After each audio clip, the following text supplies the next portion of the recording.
Good morning students, কেমন আছো সবাই? আশা করি খুব ভালো আছো। আমিও ভালো আছি। তোমাদের সবাইকে শাইন কম্পিউটার্স কিন্ডারগার্টেনের অনলাইন ভিত্তিক ক্লাসে স্বাগত জানাচ্ছি। আজকে আমি তোমাদের প্রথম শ্রেণীর ইংরেজি ক্লাস নেব। তোমাদের এই বইটার নাম কি? এই বইটা হলো তোমাদের বোর্ড বই ইংলিশ ফর টুডে। আজকে আমি তোমাদের এই বই পড়াবো। তোমাদের গত যেদিন তোমাদের পড়ানো হয়েছিল এই বইটি, এখানে তোমাদের এই কবিতাটা দেওয়া হয়েছিল, তাই না? আশা করব তোমরা সবাই শিখেছো এবং অবশ্যই SW করেছো। আজকে আমি পড়াবো তোমাদের এই যে 27 পৃষ্ঠা। 27 পৃষ্ঠা এখানে কোনো কিছুই নেই, তারপরও এখানে অনেকগুলো শব্দের অর্থ আছে যা তোমাদেরকে শিখতে হবে। দেখো, এখানে আমি আগে শব্দের অর্থগুলো লিখবো। তোমরা এটা বইয়েও লিখতে পারো অথবা খাতায়ও লিখে নিতে পারো। উক্ত শব্দার্থের মধ্যে কি লিখতে হয়?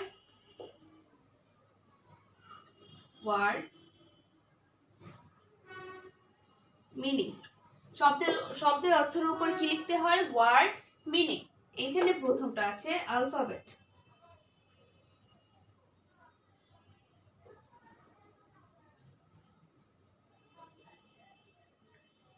অ্যালফাবেট অর্থ বর্ণমালা। তারপরে আছে ট্রেস। ট্রেস অর্থ চিহ্ন। তারপরে আছে এন্ড। এন্ড অর্থ এবং। তারপরে আছে ম্যাচ।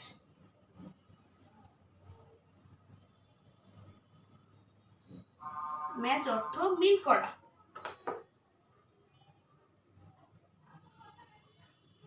তারপরে আছে রাইট।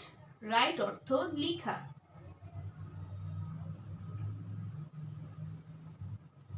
তারপর আছে মিসিং। মিসিং অর্থ বাদ পড়া।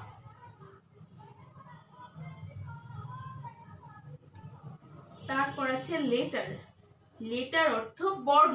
আমরা এই বইয়ে যে লেটার আছে এটাকে আমরা বর্ণ লিখবো। তোমরা লেটার অর্থ যদি চিঠি লিখো তারপরেও হবে।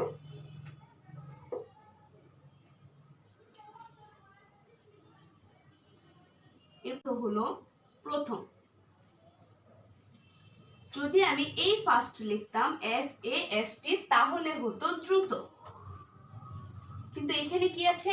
FIRST। এই ফার্স্ট অর্থ যে হলো প্রথম। তারপর আছে সে। সে অর্থ বলা। তোমাদের 27 পৃষ্ঠা যতগুলো শব্দের অর্থ আছে আমি লিখিয়ে দিয়েছি। এখন তোমরা 28 পৃষ্ঠায় চলে যাও। দেখো, 28 পৃষ্ঠার প্রথমটা আছে নাম্বার। নাম্বার অর্থ সংখ্যা। তারপর আছে কাউন্ট। কাউন্ট অর্থ গণনা করা।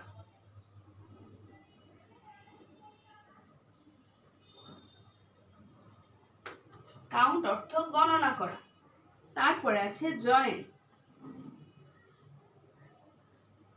জয়েন অর্থ যোগ দেয়া।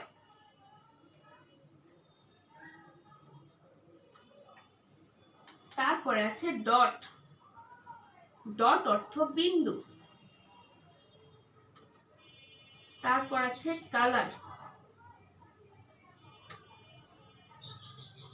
কালার অর্থ রং।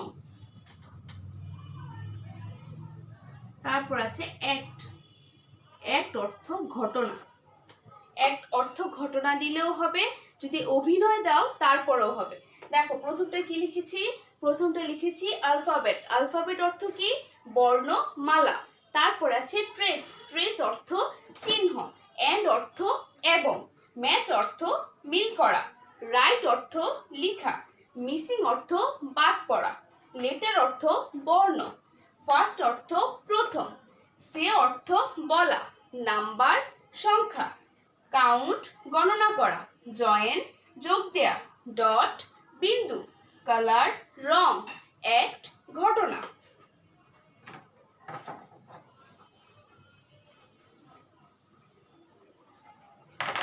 তারপর আছে টাইগার। টাইগার অর্থ তোমরা সবাই জানো। টাইগার অর্থ কি? বাঘ। তারপরে আছে রাইম। রাইম অর্থ ছড়া। রাইম অর্থ কি? রাইম অর্থ ছড়া। তারপর আছে ফ্রম, ফ্রম অর্থ হতে। ফ্রম অর্থ কি? ফ্রম অর্থ হতে। লুক অর্থ কি? লুক অর্থ দেখা। লিসেন অর্থ শোনা। তারপরে আছে এয়ার, এয়ার অর্থ বায়ু বা বাতাস। তোমরা যেটাই দাও, বায়ু দিলেও হবে, বাতাস দিলেও হবে। তারপর আছে কাইট, কাইট অর্থ ঘুড়ি। তারপর আছে কেটল, কেটল অর্থ কেটলি। দেখেছো এটা কি লিখেছি? টাইগার, টাইগার অর্থ বাঘ। রাইম অর্থ ছড়া, ফ্রম অর্থ হতে, লুক দেখা, লিসেন শোনা, এয়ার বায়ু দিলেও হবে, বাতাস দিলেও হবে। পরে আছে কাইট, কাইট অর্থ ঘড়ি, কেটল অর্থ কেটলি। তোমাদের এই পর্যন্ত তোমাদের আজকে HW থাকবে।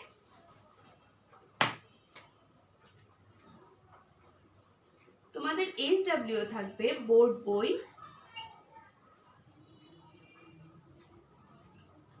27 থেকে 29 পৃষ্ঠা। সব কিছু শিখা লেখা থাকবে। সব মানে এখানে শুধু তোমাদের শূন্য শব্দের অর্থ আছে আর দুইটা শূন্যস্থান আছে। কিরকম শূন্যস্থান আছে দেখো, dash E double T dash E. এইখানে এখানে কি বসবে? এইখানে একটা এখানে একটা খালি ঘর আছে, এইখানে একটা খালি ঘর আছে, এই সবটা মিলে একটা শব্দ হয়। এইখানে কি বসবে? এটা দেখো তো ই আছে, ডাবল টি আছে, তারপর শেষে আরেকটা ই আছে, তাহলে মাঝখানে এখানে কি বসবে? এটা হবে কেটেল। প্রথমটা হবে কে, তারপরটা হবে এল ই, তাহলে কি হলো?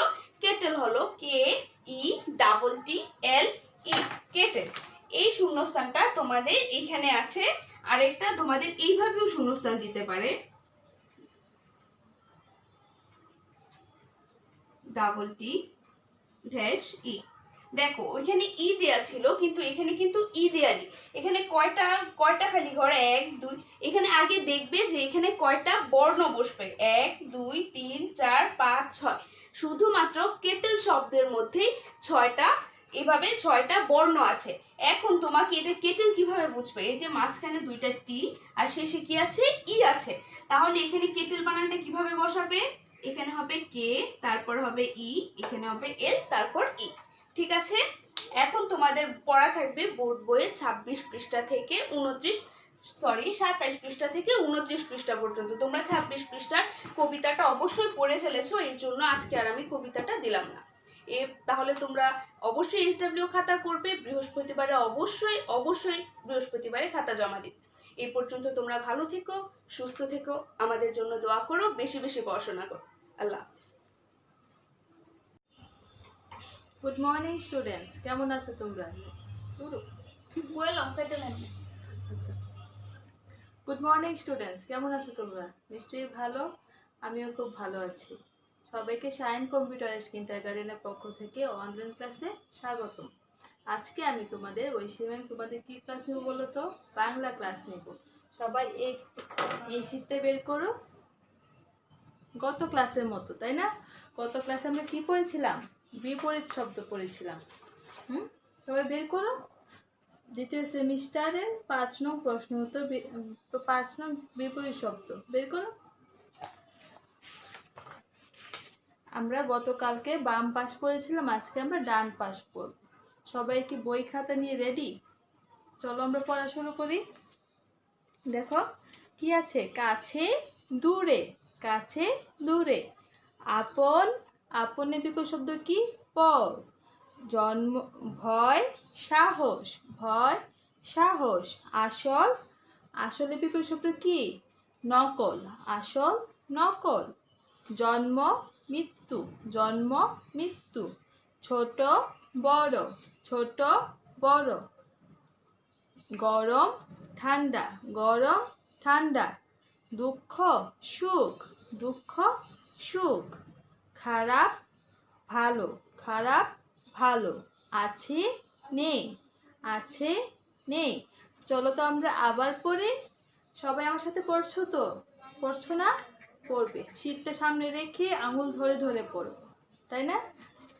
কাছে দূরে, কাছে দূরে, আপন পর, আপন পর, ভয় সাহস, ভয় সাহস, আসল নকল, আসল নকল, জন্ম মৃত্যু, জন্ম মৃত্যু, ছোট বড়, ছোট বড়, গরম ঠান্ডা।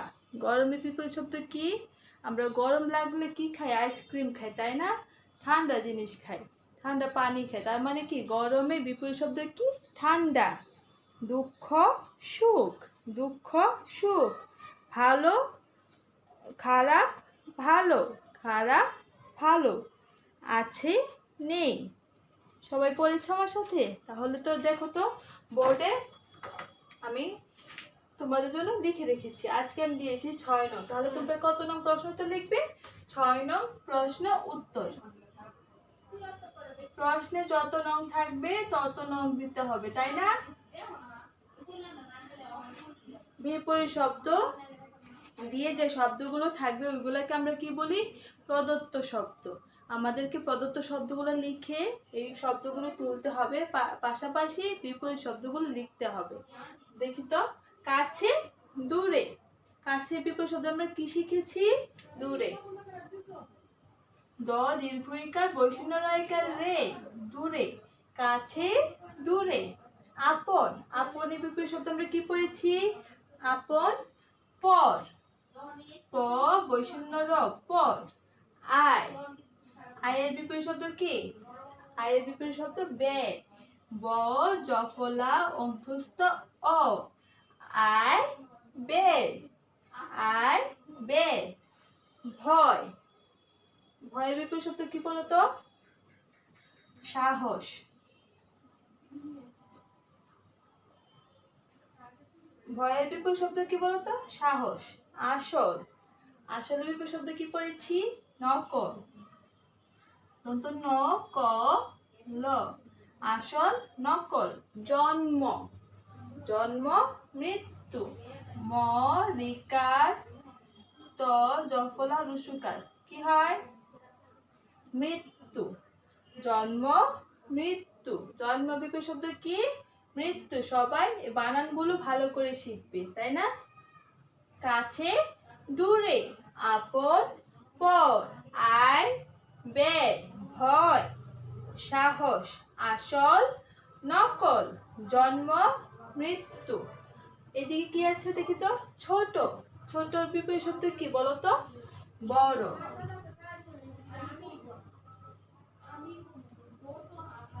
গরম, গরমের বিপরীত শব্দ কি পড়েছি আমরা? ঠান্ডা। লিখো তো, ঠয়াকার ঠা মূর্ধন্য ড সংযুক্ত আকার। এখানে এটা কিন্তু মূর্ধন্য হবে। তোমরা যদি একটু লক্ষ্য করো,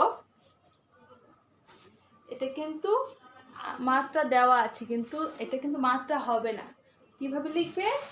ঠয়াকার ঠা মূর্ধন্য ডয় সংযুক্ত আকার ঠান্ডা, ডয়কার ডা মূর্ধন্য ডয় সংযুক্ত আকার ঠান্ডা। কি হবে?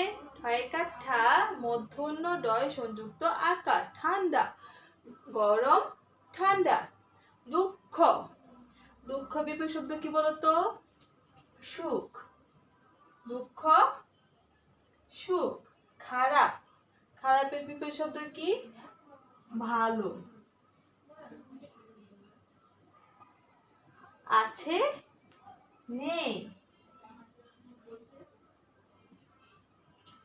সবাই কি আমার সাথে তুলেছো পড়াটা? দেখো তো, কি সবাই দেখতে পাচ্ছ? কাছে দূরে, আপন পর, আয় ব্যয়। ব্যয় বানান কিভাবে? ব জফলা অন্ত্যস্ত অ, ব্যয়, ব একার ব্যয়। অনেকে কি করো এভাবে একার দিয়ে অন্ত্যস্ত দেও, এটা এটা এটা কি ব্যয় হবে? এটা হবে না, বানানটা সম্পূর্ণ কাটা। তাহলে কি হবে? ব জফলা অন্ত্যস্ত হয় ব্যয়। ভয় সাহস, ভয় সাহস, আসল নকল, আসল নকল, জন্ম মৃত্যু, জন্ম মৃত্যু, ম রিকার তজফলা রুসুকার, মৃত্যু, ছোট বড়, গরম ঠান্ডা, ঠয়কার ঠা মূর্ধন্য ডয় সংযুক্ত আকার, ঠান্ডা, দুঃখ সুখ, দুঃখ সুখ, খারাপ ভালো, খারাপ ভালো, আছে নেই। সবাইকে আমার সাথে পড়েছো? বাসায় সবাই কি করবে, যে কোনো পড়া ভালো করে বানান সহকারে পড়বে, তাই না? বানান করে করে লিখবে। আর যে কোনো পড়া কি করতে হয়, সব পড়ে আমরা আনন্দ নিয়ে পড়বো, খুশি খুশি পড়বো, অল্প পড়বো কিন্তু খুশি খুশি পড়বো। তাহলে কি হয়, আমরা সেই পড়াটা মনে থাকে অনেক দিন, তাই না? তাহলে সবাই আম্মুর কথা শুনবে, আব্বুর কথা শুনবে, প্রতিদিনের বাড়ির কাজ প্রতিদিন করবে। আর HWটা অবশ্যই স্কুলের HW খাতায় করবে। আজকে আমাদের HW কি থাকবে দেখি তো।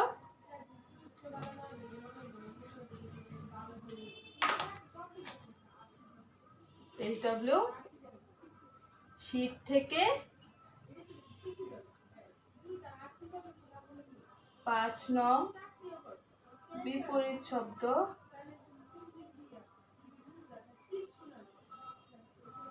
ডান পাশ, কাছে থেকে,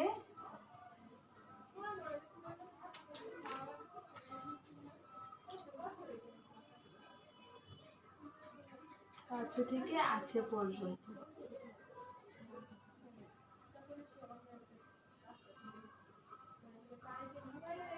শিলি, তাই না? শীত থেকে 5 নং বিপরীত শব্দ, ডান পাশ, কি ডান পাশ, আছে থেকে কাছে থেকে আছে পর্যন্ত, শিলি। আশা করবো সবাই ভালো করে পড়বে বাসায়, ঠিক না? দেখো ডান পাশ, আছে থেকে কাছে থেকে আছে পর্যন্ত, সবাই আছে পর্যন্ত পড়বে। সবাই সুন্দর করে HWটা করবে। কিভাবে করবে এটা তো দেখিয়ে দিয়েছি। প্রদত্ত শব্দ বিপরীত শব্দ লিখতে হবে, লিখলে সুন্দর দেখা যায়, তাই না? আর এছাড়া যদি লিখো, এই যে দেখো এই পাশে যেরকম সুন্দর লেগেছে লেখাটা, এই পাশে কি লেগেছে? লাগে না, তাই না? সবাই ম্যাম যেভাবে লিখে দেখিয়ে দিই ওইভাবে লিখবে। সবাই আম্মুর কথা শুনবে, আব্বুর কথা শুনবে। সবাই অবশ্যই একটু পর পর সাবান দিয়ে হাত ধোবে, তাই না? হ্যান্ড স্যানিটাইজার ইউজ করবে। সবাই ভালো থাকবে, সুস্থ থাকবে, নিরাপদে থাকবে। আল্লাহ হাফেজ। আসসালামু আলাইকুম। আপনাদের সবাইকে শাইন কম্পিউটার কিন্ডারগার্টেনের অনলাইন ভিত্তিক ক্লাসে স্বাগত জানাচ্ছি। আশা করি আপনারা সবাই ভালো আছেন, আমিও ভালো আছি। ছোট্ট সোনামণিরা, তোমরা কেমন আছো? আশা করি তোমরাও খুব ভালো আছো। আজকে আমি তোমাদের প্রথম শ্রেণীর গণিত ক্লাস করাবো। দেখো, তোমাদের HW ছিল, তোমাদের এই প্রাথমিক গণিত এই বইয়ের HW ছিল এই 71 পৃষ্ঠার উপরের যে এই কলার অঙ্কটা, এইটা তোমাদের HW ছিল। এই বিয়োগ তো তোমরা পারোই, এই বিয়োগ তো যেভাবে বিয়োগটা করানো হয়েছিল আগে, ঠিক ওইভাবেই প্রথম দেখবে যতটা সংখ্যা আছে এতটা সংখ্যা থেকে দ্বিতীয় সংখ্যাটা বাদ দিতে হবে। যেমন আছে কি এখানে 12 আর 2, তোমরা এভাবে মুখে মুখে করে নিলেও পারো। তারপরও আমি আরেকভাবে বলেছিলাম যে খাতার পাশে কি লিখতে হয়, রাফ লিখতে হয়। রাফ লিখে এই বিয়োগটা করতে হয়। প্রথম কত আছে? প্রথম আছে 12, তাহলে আমি এখানে কত লিখবো? 12।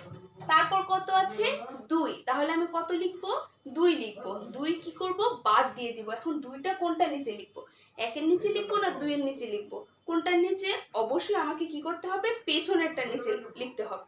তুমি যদি 1-এর নিচে 2 লিখো তাহলে কিন্তু হবে না। কিসের নিচে দিতে হবে? 2-এর নিচে। তাহলে এখানে আমি কি দিব? 2-এর নিচে 2 দিব। এখানে কি চিহ্ন দিব? বিয়োগ চিহ্ন দিব। এখন 2-এর থেকে 2 বাদ দিলে কত থাকে? 2-এর থেকে 2 বাদ দিলে সর্বপ্রথম আমি কিন্তু 12 থেকে 2 বাদ দিব না, কি করব? মনে মনে এটা বাদ দিয়ে দিব। 1 মনে করো যে এই 1 নেই, এখন কি করব? 2-এর থেকে 2 বাদ দিব। 2-এর থেকে 2 বাদ দিলে কত থাকে? 2-এর থেকে 2 বাদ দিলে থাকে 0। আর 1-এর নিচে তো কিছু নেই, আছে? 1-এর নিচে কিছু নেই, 1-এর থেকে 1 বাদ দিলে কি থাকে? 1-এর থেকে যদি এখানে 1 থাকতো তাহলে হতো 1-এর থেকে 1 বাদ দিলে কি হতো? 0 হতো। কিন্তু 1-এর নিচে তো এখানে কিছু নেই। যদি কিছু না থাকে তাহলে 1 যে আছে তাহলে এখানে কি বসবে? 1 কি বসবে, ঠিক আছে? তাহলে এখানে উত্তর কত হতো? 10। আমরা সবাই এই বিয়োগ অঙ্ক পারি। যোগ এইভাবে দুই সংখ্যার যদি বড় বড় যোগ আসে বিয়োগ আসে তাহলে তোমরা খাতার পাশে রাফ দিয়ে তারপর লিখবে। দেখো শেষের অঙ্কটা কি আছে, আমি ডাকটা পড়ছি, সবাই বইটা একটু খেয়াল করো। শ্রেণীকক্ষে 17 জন শিক্ষার্থী বিয়োগ অঙ্ক করছে। শ্রেণীকক্ষে কতজন শিক্ষার্থী বিয়োগ অঙ্ক করছে? ধরো আমি এই বিয়োগটা তোমাদের দিয়েছি, এই বিয়োগটা তোমাদের করতে দিয়েছি। তোমরা এক ক্লাসে স্টুডেন্টস আছো 17 জন। এর মধ্যে তোমরা করার পর তোমরা এই অঙ্কটা আমি তোমাদেরকে করতে দিয়েছি। তোমরা মানুষ কতজন? 17 জন। তোমরা স্টুডেন্ট কতজন? এই ক্লাসরুমের মধ্যে কতজন স্টুডেন্ট? 17 জন। এর মধ্যে তাদের মধ্যে 5 জনের হিসাব ঠিক হয়নি। এই 17 জনের মধ্যে তোমরা 5 জন হিসাবটা ভুল করেছো, মানে আমি কেটে দিয়েছি। ভুল হলে কি করতে হবে? কেটে দিতে হবে। এখন তোমাদের এই বিয়োগটা দিয়েছি, তোমরা শ্রেণীকক্ষে কতজন আছো? 17 জন। বিয়োগটা করতে পারোনি, মানে বিয়োগটা করেছো কিন্তু ভুল হয়েছে, সঠিকভাবে করতে পারোনি কতজন? 5 জন। এখন বলো তো যে কতজন বিয়োগটা করতে পেরেছে, সঠিকভাবে কতজন বিয়োগটা করতে পেরেছে। আমি যদি এইটা থেকে এই 5টা 17 থেকে 5 বাদ দিয়ে দিই তাহলে তো আমার বের হয়ে যাবে যে তোমরা কতজন এখানে করতে পেরেছো, তাই না? আমি আবার বলছি, একটি শ্রেণীকক্ষে ধরো এই ক্লাসের মধ্যে তোমাদের আমি এই বিয়োগটা করতে দিয়েছি। এর মধ্যে তোমরা সব স্টুডেন্ট মিলে সবাই আছো 17 জন। 17 জন আছো, এই 17 জনের মধ্যে তোমরা 5 জন এই বিয়োগটা সঠিকভাবে করতে পারোনি, করেছো কিন্তু ভুল হয়েছে, সঠিক হয়নি। তাহলে কত জনের সঠিক হয়েছে? এই মোট যেটা আছে, তোমরা স্টুডেন্ট যতজন আছো এর থেকে যদি 5 জনকে বাদ দিয়ে দাও তাহলে কি হয়ে যাবে? তোমরা কতজন সঠিকভাবে করতে পেরেছো এটা চলে আসবে। তাহলে এখন দাগটা কি করে সাজাতে হবে? দাগটা সাজাতে হবে, প্রথমে আছে শ্রেণীকক্ষে 17 জন শিক্ষার্থী বিয়োগ করতে পেরেছে। এখন আমরা কি বলেছিলাম যে সংখ্যা যত আছে আর সংখ্যার সাথে টি হোক, টাকা হোক, জন হোক, যাই হোক, এটা সবসময় কি করতে হবে? পেছনে বসাতে হবে। তাহলে প্রথম কি লিখবো? শ্রেণীকক্ষে শিক্ষার্থী বিয়োগ অঙ্ক করেছে। এভাবে না দিলেও ওইভাবে করতে পারো, শিক্ষার্থী বিয়োগ অঙ্ক করেছে 17 জন। শ্রেণীকক্ষে না দিলেও হবে, শ্রেণীকক্ষ দিলে অনেক বড় হয়ে যাবে, তোমরা শ্রেণীকক্ষ চাইলে দিতেও পারো আবার না দিলেও হবে। তাহলে প্রথম কি লিখবো?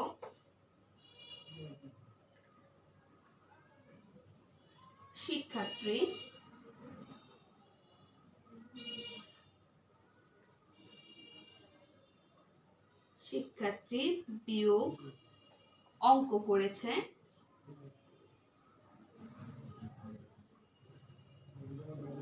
শিক্ষার্থী বিয়োগ অঙ্ক করেছে কতজন?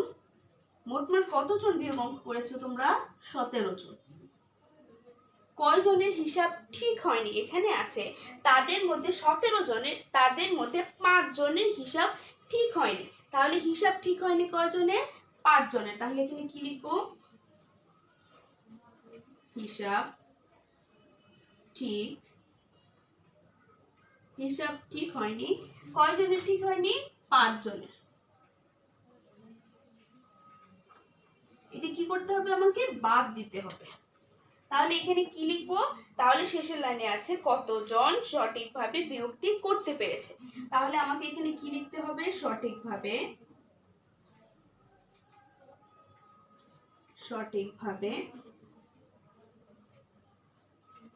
বিয়োগটি করতে পেরেছে।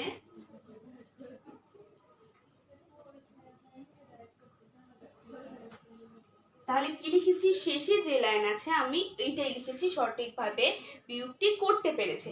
এখন কি করব? 17 থেকে 5 বাদ দিয়ে দিব। 17 থেকে 5 কি বাদ দিব, নাকি পেছনে যেটা আছে একটা একটা সংখ্যা করে আমরা বিয়োগ করব? সর্বপ্রথম কোন সংখ্যা আছে? পেছনের সংখ্যা আছে। তাহলে আমি কি সামনেরটা আগে বিয়োগ করব না পেছনেরটা? অবশ্যই আমাকে কি করতে হবে? পেছনেরটা আগে করতে হবে। উপরে আছে 7, এটাকে আমি 7 ধরবো, এটাকে কিন্তু 17 ধরবো না। মনে মনে একটা আমি বাদ দিয়ে দিব। তাহলে এখানে কত আছে? 7। 7-এর থেকে এখন 5টা বাদ দাও। আগে তুমি 7টা নিবে, তারপর নিচে কত আছে? 5টা আছে, 5টা বাদ দিয়ে দিবে। তাহলে 7 কোথায় হয়? 7 এইখানে হয়। নিচে কত আছে? 5। তাহলে কি করতে হবে? 5টা বাদ দিতে হবে। 5 এখানে চলে আসে, এই পর্যন্ত তুমি বাদ দিয়ে দাও। এখন কয়টা আছে দেখো? 1 2। তাহলে এখানে কত হবে? 2। এখন একের নিচে তো কিছু নেই, আছে একের নিচে যদি কিছু না থাকে তাহলে এক আছে, যা আছে আমি তাই বসিয়ে দেবো। এখানে কি বসাবো? এক। দেখতে পেরেছো কি হয়েছে? সঠিকভাবে বিয়োগটি করতে পেরেছে 12 জন। এখানে আমি কি লিখবো? এখানে লিখবো জন। কিন্তু মাঝখানেরটাতে কিন্তু আমি কি লিখেছি? মাঝখানেরটাতে আমি জনের লিখেছি, কারণ না জনের না লিখলে এই বাক্যটা সুন্দর হয় না। হিসাব ঠিক হয়নি 5 জনের, যদি এভাবে লিখো হিসাব ঠিক হয়নি 5 জন, তাহলে তো এটা ভালো শোনায় না। এর জন্য আমি শুধুমাত্র এই লাইনটাকে সুন্দর করার জন্য আমি লিখেছি হিসাব ঠিক হয়নি 5 জনের। তারপরে শেষের লাইনে কি লিখবো? সুতরাং 12 জন সঠিকভাবে বিয়োগটি করতে 12 জন সঠিকভাবে বিয়োগটি করতে পেরেছে। আমি কি লিখবো? 12 জন সঠিকভাবে বিয়োগটি করতে পেরেছে। আমি আবার পড়ছি, দেখো শ্রেণী কক্ষে 17 জন শিক্ষার্থী বিয়োগ অঙ্ক করছে। একটি শ্রেণী কক্ষে আমি একটা বিয়োগ অঙ্ক দিয়েছি, তোমরা স্টুডেন্ট আছো কতজন? 17 জন। এর মধ্যে 5 জন যে করেছে ওদেরটা ভুল হয়েছে, মানে 5 জন হিসাবটা সঠিকভাবে করতে পারেনি। তাহলে কতজন করতে পেরেছে? এই 17 থেকে 5 যদি বাদ দিয়ে দিই তাহলে কতজন সঠিকভাবে করতে পেরেছে এটা বের হবে। এর জন্য আমি উপরে ডাকটা সাজিয়েছি, শিক্ষার্থী বিয়োগ অঙ্ক করেছে 17 জন। দ্বিতীয় লাইনটা সুন্দর করার জন্য শেষে আমি জনে লাগিয়েছি, হিসাব ঠিক হয়নি 5 জনে। তারপর আছে সঠিকভাবে বিয়োগটি করতে পেরেছে 12 জন। সুতরাং 12 জন হিসাবটি 12 জন বিয়োগটি সঠিকভাবে করতে পেরেছে। ঠিক আছে, তোমাদের SW থাকবে 71 পৃষ্ঠার 2 নং। তোমাদের 71 পৃষ্ঠার 2 নংটি তোমাদের SW থাকবে। অবশ্যই SW খাতা করবে এবং বৃহস্পতিবারে তা জমা দিবে। যদি জমা না দাও তাহলে কিন্তু আমরা তোমাদের এই খাতার উপর ডিপেন্ড করে তোমাদের শ্রেণী পরীক্ষা নাম্বার দিতে পারবো না। তাহলে অবশ্যই SW খাতাটা তোমাদের জমা দিতে হবে। তোমরা আগামী ক্লাসে তোমাদের সাথে আবার দেখা হবে। এই পর্যন্ত তোমরা ভালো থেকো, সুস্থ থেকো, নিরাপদে থেকো। আল্লাহ হাফেজ।